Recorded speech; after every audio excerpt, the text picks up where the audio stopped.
Hello and welcome to this very special conversation with this very special athlete. She's defied a lot of odds, made us proud right through her career, made it to the top of the podium, made it to the top of the poll in terms of her sport, and is a life story in herself. I mean, a story of inspiration, of fulfilling aspiration. Mansi, welcome. Welcome to this particular conversation. You alluded to mental health. You mentioned the support in terms of, you've got, regarding the mental aspect of sport. How challenging has it been, Mansi? I mean, just reflect back on your journey. Talk to me about your journey. I mean, we speak about mental health, but unfortunately, we don't document stories. And we only try to document success stories. When a Simone Biles talks about it, becomes a headline. But when unfortunately our athletes go through a traumatic period or a depression, we don't talk about it. I would want you to please sort of delve a little deep. We've got time. Talk to me about the mental health challenges that you've faced your journey. So I'd like to share my story right now. It's like I have become a person with disability after an injury, after a road accident. And it is very traumatic as a person to go through these new changes, how my body adapts. And as an athlete who has to perform, who has to play a sport which requires me to be in the best of my shape, sometimes I feel that like I do feel a little sad sometimes of the support that I get. Sometimes initially it was very difficult for me to make people understand the requirement that I had.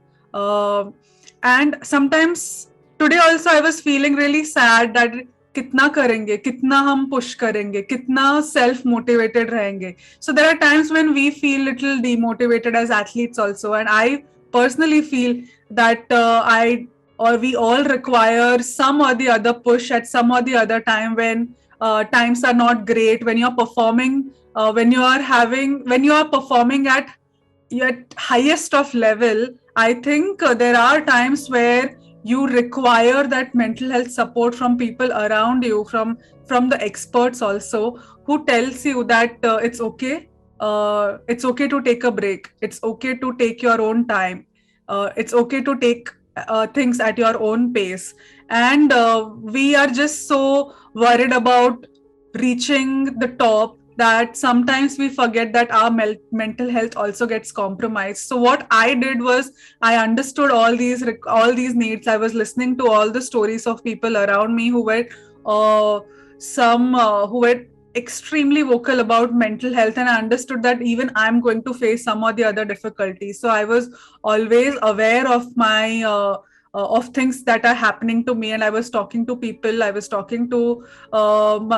taking meditation classes. I was making sure I am at ease with myself, especially when I'm playing a sport. And of course, I won't say it's just meditation that helps you. There are multiple other aspects. Sometimes just listening a yes, you did a great job today, also helps you when you're on court. So I think I personally feel that having the right kind of support gives you that kind of clarity and gives you that change in perception, especially when you are performing at highest of levels.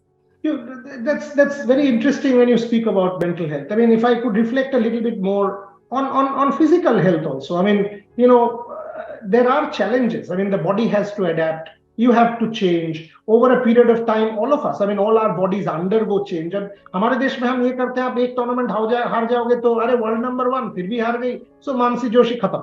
So this is the way we treat our athletes. One bad day, castigated.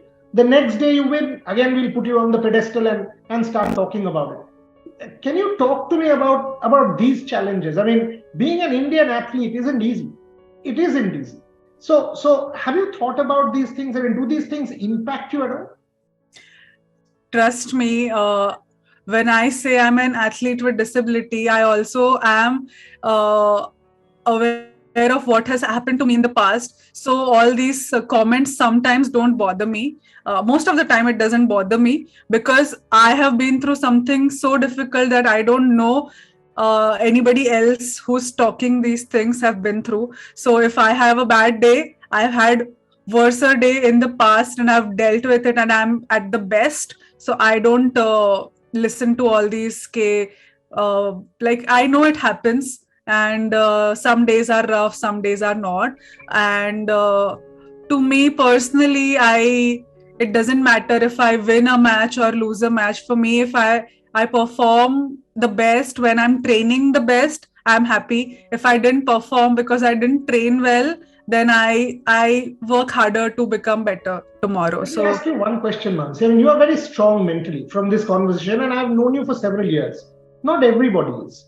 Talk about, I mean, when I think of a woman, take the case of Bhavina Patel. I mean, Bhavina, now an Olympic medalist, her life has changed. But she was telling me that, villagers would come and say, "अरे तुम्हारा तो polio है, you are अब तो तुम बोझ बन चुके हो, तुमसे शादी कौन करेगा? You are now a liability on your family." And I'm sure there are many girls with disability in this country who do not have the strength of a Mansi Joshi or a Bhavina Patel to rise to the top.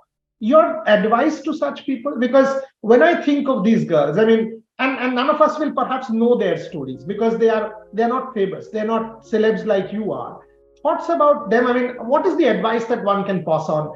How do they live their dreams, even the very basic dreams, to earn self-respect? I think don't listen to negative comments. I don't even remember how many negative comments I have been through in last few years after attaining disability, but I don't listen to them. I don't allow it to seep into my mind, and it doesn't dwell into me, or I just don't think about what people said in a negative manner. I've forgotten what people say, and it's difficult because the people who talk negative are always the people who are around you and closer to you, your closest of family members. And this is the reason why we require sensitization and change in perception around disability, because disability is not my problem. I happen to have a disability, but if my society or my surroundings are not accessible, that is why somebody else feels that ye boj hai.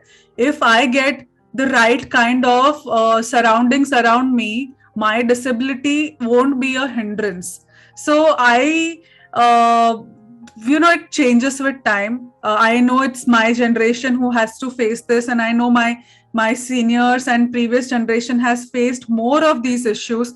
They have, and I just can't thank them enough for advocating for us and making our lives little better today. And that is what we are doing, making sure tomorrow it's better for somebody else, so that they don't have to listen to all the tanas from people around them, kyuki it's not worth it. And I think now government is making sure that we have more reservations in education, in policies, in your day-to-day activities like your roads, your footpaths, your metros, monorails, which are becoming more and more accessible. The avenues for people with disabilities to go out have increased, and thus they don't feel like I know a lot of high performing individuals with disability who are not athletes, but they are doing extremely well in their life, and who are also fighting these small challenges. They're writing small letters in their own organizations, in their own locality, saying यहाँ पर से ये footpath को हमारा और accessible बना दीजिए, ये स्टेशन पे लिफ्ट नहीं चल रहा है, ये लिफ्ट को आप काम करवाइए. So making sure that our future generation gets better. So I think the Tanabazi will stop once the avenues for accessibility increases. Of course, cities are becoming more accessible, but our villages, our smaller towns need to adapt, and thus the perception around disabilities will also change. Fingers crossed for everything, Mansi. Thank you very, very much for joining me. Wish you all the very best. Thank you so much. Thanks a lot. Bye.